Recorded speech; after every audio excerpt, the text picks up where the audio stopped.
இது இல்லை ஃபார் வேணும்னு எக்ஸாம்பிள் தொடர்ந்து இஃப் யூ see இப்போ இந்த Palanivel Thiagarajan he comes from a very good family okay educated person and இது ஃப்ரம் அ குட் பேக்ரவுண்ட் எல்லாம் அவர் கொஞ்சம் ஏதோ ஒரு பண்ணணும்னு நினச்சாரு ஆனால் அவர் எப்படி இது அவங்களுக்கு என்ன ஒரு மரியாதை இருக்குதா நிஜமாவே இவங்க மக்களுக்காக நல்லது பண்ணணும்னு நினச்சா அவரை உட்கார வச்சுருப்பாங்க அந்த போஸ்ட்டில்.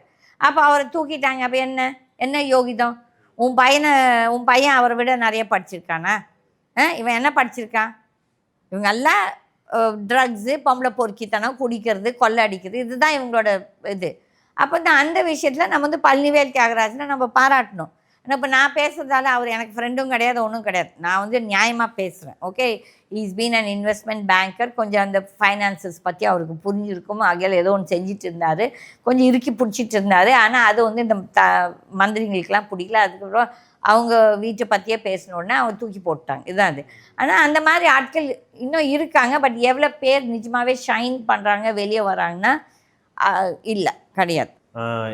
இன்னொன்று பார்த்தா அதிமுக சைடு இருந்து சிவி சண்முகம் இந்த நலம் காக்கும் ஸ்டாலின் இப்படின்ட்டுலாம் முதலமைச்சரே அவரோட அதிகாரத்தை யூஸ் பண்ணி பண்ணுறாங்க அப்படின்ட்டு வந்து ஒரு கேஸ் வந்து போட்டிருந்தாரு. அதுக்குமே டிஎம்கேக்கு சார்பாக இல்லாமல் தான் தீர்ப்பு வந்து வந்திருக்கு. சிவி சண்முகம் பெரிய யோகி சிகாமணி கிடையாது, அவன் ஒரு குடிகார பையன். But he's filed a case. அதை நான் பாராட்டுறேன். என்னென்னா அது ஒரு நல்ல கேஸ் தான். இவங்க வந்துட்டு பதவியில் உட்காந்துட்டு நீ இந்த 4 வருஷம் என்னத்தை கொட்டி கிழிச்சிங்க. இப்போ நான் இவ்வளோ பச்சையாக பேசுகிறேன். எவ்வளோ அந்த ஹெல்த் செக்ரட்டரிக்கு ஒரு 1000 லெட்டர்ஸ் எழுதியிருப்பேன். கம்ப்ளைண்ட்ஸ், ஊழல் நடக்குது.